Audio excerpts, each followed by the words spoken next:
Hello everyone, today I'm going to be reviewing a game many people have requested me review, Mother 3 for the Game Boy Advance. Now I've heard about it from many people, I've seen some fanboys of it, and I've seen them telling me it's a great game, you should play this game, you'll like it. Well anyways, since this game is a sequel to Earthbound and Mother 1, it's supposed to be good, right? I mean, come on, if everybody on YouTube says it's a good game, it's gotta be good, right? I mean, just look at Sonic Generation. People said that was a good game, and everybody said, this game is gonna be good. Just look at that. So anyways, I got a ROM of this because this game was Japan only, never released in America, and only released as a translation patch for English.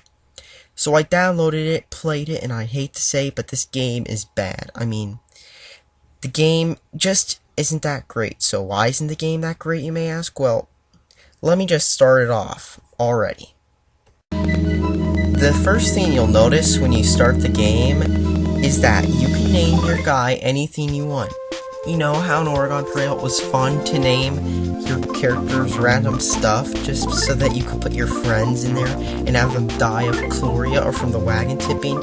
Yeah, imagine that, except it's not as fun, but hey, you can name anyone anything. You can name Lucas some name, and then you can also name somebody else some other name, because after all, that is the greatest part about this game, naming people random stuff, because other than that, it's not that good, and that's probably the best part about the game. You know a game is not that good when the best part about the game is naming people random names, alright? The graphics look bad. Now, I know gameplay matters more than graphics. I'll go into the gameplay later on, but the graphics are the first thing you see when you play a game. This game came out in 2006 at the tail end of the GBA's lifespan, and looks worse than freaking Minecraft. Now, Minecraft isn't that good of a game either, but this game makes Minecraft look like a 360 game. I mean, seriously. This also looks like an NES game in comparison. I'm sorry, the NES had better graphics than this crap. I kid you not, I've seen NES games with better graphics than this. Go look at Kirby's Dream Land or whatever that game was for the NES. That game had better graphics. So once you name your people inappropriate names, then you can go start the actual game. And what is the game, you may ask? Well, it's bad. Shall I just say that? So when you start the game, there are several things you'll notice, such as, well, the music. The music isn't that great. It's just a bunch of forgettable tunes, and that's about it. And did I mention the synthesizer quality wasn't that great?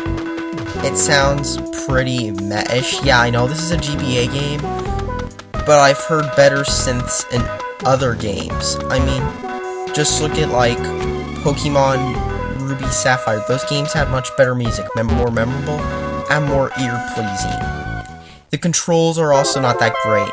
To dash, instead of holding down B like you would in Squaresoft games or Pokemon games, you hold down B and let go, which is kind of annoying when you're used to every other RPG where you just hold down B.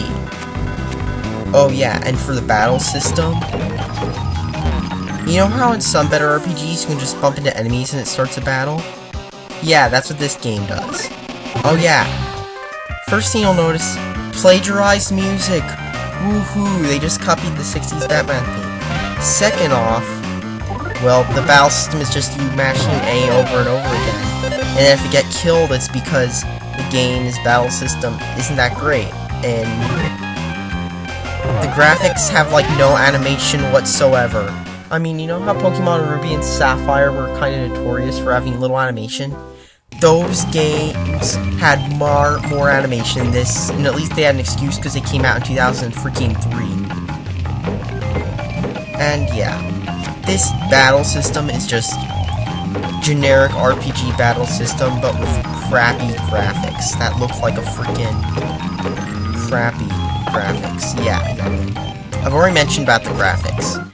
And about the story, since so many people seem to praise it, the story is basically, well, I'm not even gonna play the whole game because it's so painful and so bland. I'm not even gonna suffer through it.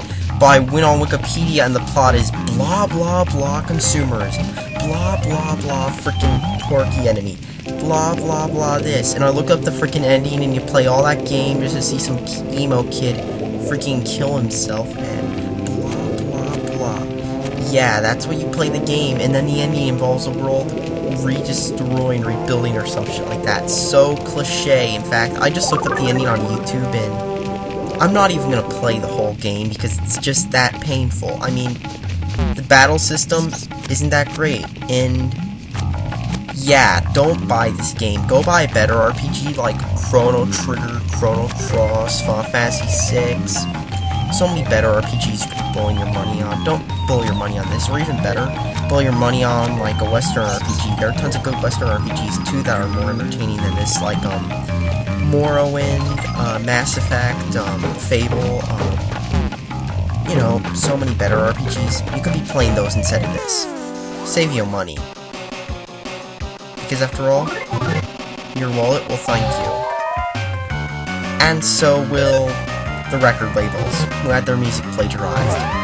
All in all, nah, don't buy this game. Especially not for the price. Maybe it might be worth it for $1 just to name people random names, but anything above $1 at a thrift store and you're getting ripped off big time. Well, this game is Japan only anyway, but still. No, don't buy this game. Save your money.